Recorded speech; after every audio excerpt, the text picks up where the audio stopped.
eso, porque aquí estamos haciendo una hueá que es delito. Esta hueá es delito. Y es la única manera de hacerlo. Necesitamos una caja para gastos, una caja negra. Y esa caja negra, porque parte importante de esta hueá se arreglan con plata que se pasan así. Y se pasan en un sobre y que de hecho ya tenemos la cagá. Porque estamos atrasados y pasa por los mismos hueones, yo no los conozco, que están en el servicio. Pasa por los mismos hueones. Hola, ¿cómo están? Bienvenidas y bienvenidos a Smart Channel. Hoy iniciamos un nuevo capítulo. Hablaremos sobre la corrupción, sobre qué es la corrupción, de qué manera se manifiesta, las formas que asume la corrupción. Y también revisaremos la situación en Chile.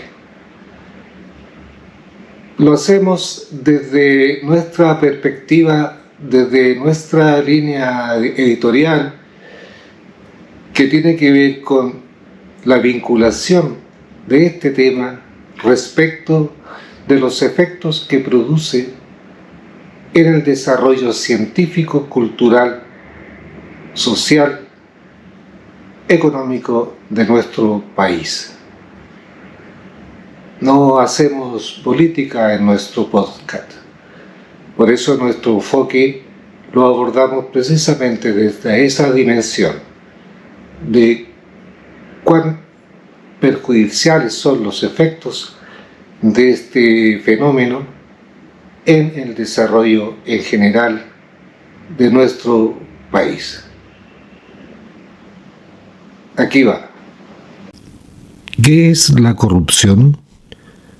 En las organizaciones, especialmente en las públicas, es una práctica consistente en la utilización indebida o ilícita de las funciones de aquellas en provecho de sus gestores.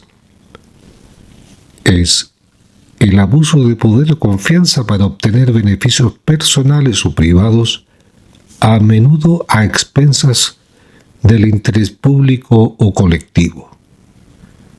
En general, la corrupción implica el abuso de poder para beneficio propio o de terceros. La corrupción tiene muchas caras y puede manifestarse de diversas formas, como a través del soborno, la extorsión, o sea, ejerciendo presión sobre alguien mediante amenazas para obligarlo a actuar de determinada manera y obtener así dinero u otro beneficio.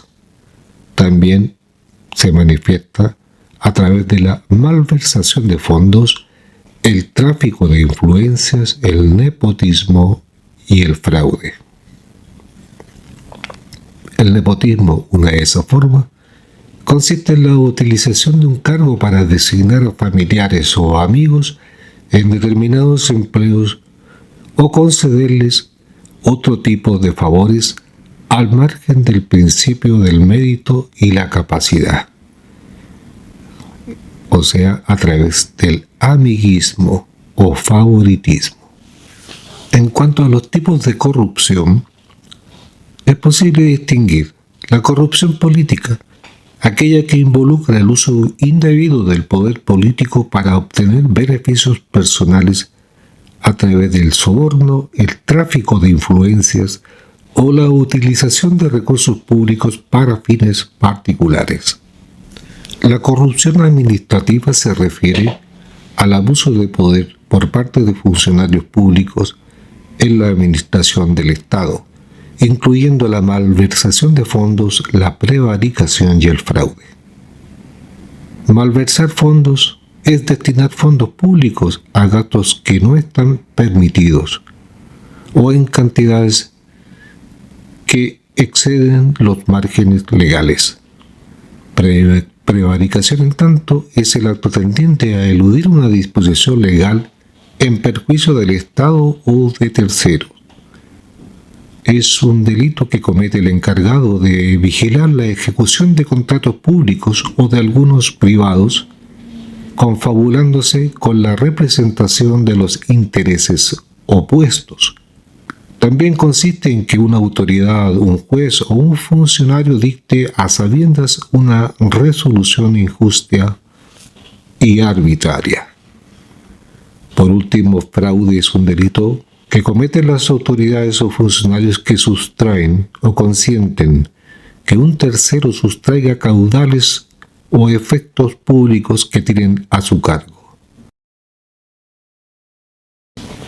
La corrupción empresarial se manifiesta en las empresas a través de actos como el soborno, el fraude, la malversación y la falsificación de documentos financieros, entre otros.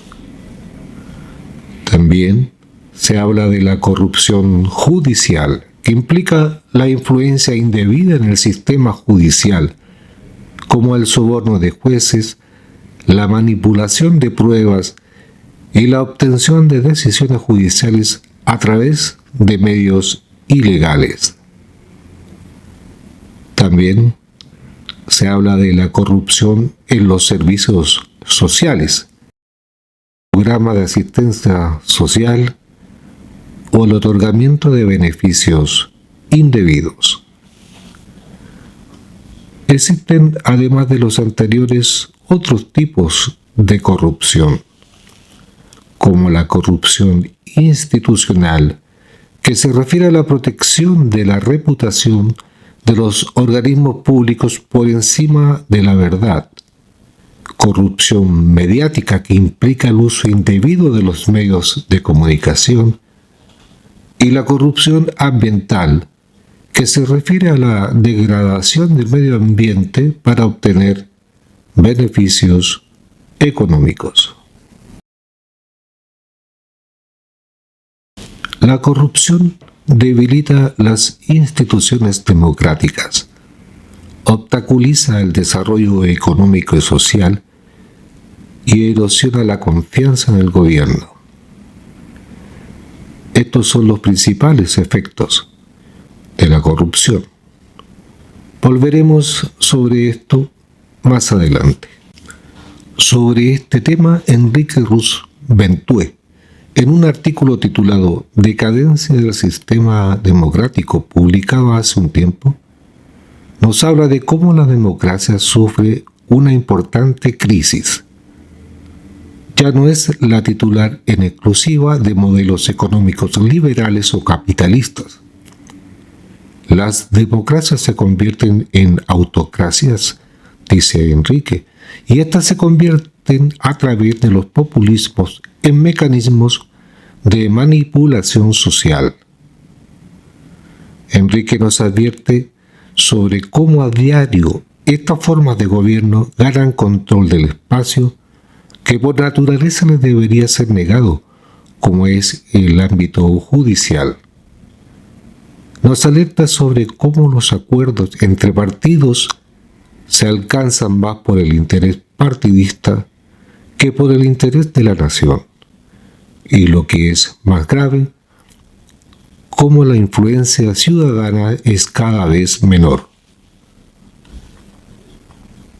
Enrique afirma que esta debilitación de las democracias viene además reforzada por la falta de ética de muchos de los políticos que teóricamente las defienden, que se transmiten en corrupción y en gestión ineficiente de los recursos y de la realidad social. Enrique plantea que la solución a la corrupción no es diseñar mecanismos de transparencia administrativa, sino de simplificar y hacer más efectivo el trámite que pase por las administraciones, y sobre todo frenar la permeabilidad de la clase política en los espacios obligatoriamente reservados a los funcionarios del Estado que operan bajo parámetros técnicos y no.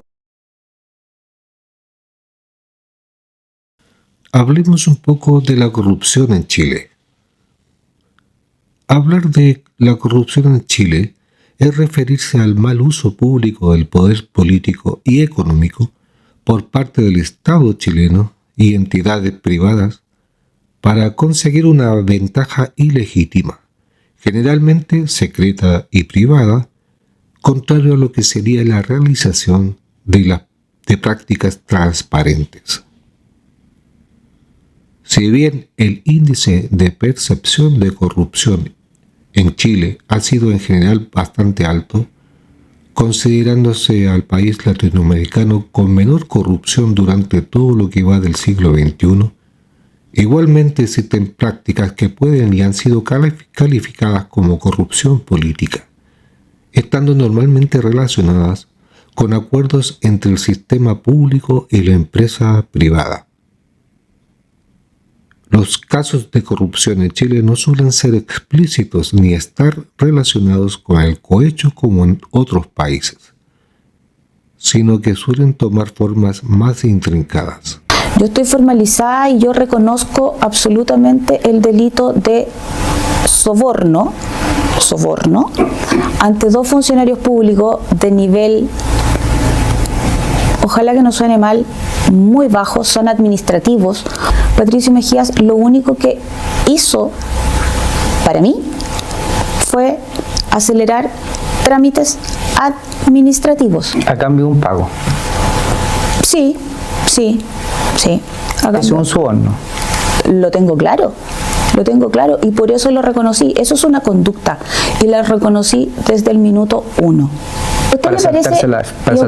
¿Y a usted le parece una suma tan exorbitante de dinero de soborno en 4 años puntualmente a Renato Robles 1.522.000 pesos?